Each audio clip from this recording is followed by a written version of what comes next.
কি সুন্দর খেতে, কি সুন্দর লাগে, কি সুন্দর।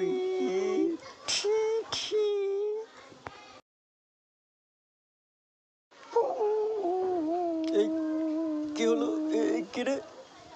কেউ তো নেই, কেউ তো নেই। কে কে কি হচ্ছে? মাংস কতদিন পর এক পিস চুরি করে খাই। এই পড়ে গেল রে, এই পড়ে গেল। আমাকে ফাঁসিতে চলে গেল। হ্যাঁ,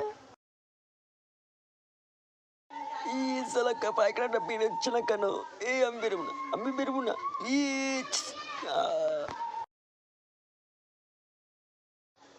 গার্লফ্রেন্ডটা কতই না ভালো ছিল, কতই বা হেল্প ছিল। এই কে রে? তোর দাঁড়া এখনই। মারিস না, মারিস না, মরে গেলাম। পায়খানাটা বেরোচ্ছে না। বেরোলো, শান্তি, এটা মুছে নেই। এবার টেকনোলজি, এটা ইউজ করতে হবে, টেকনোলজি।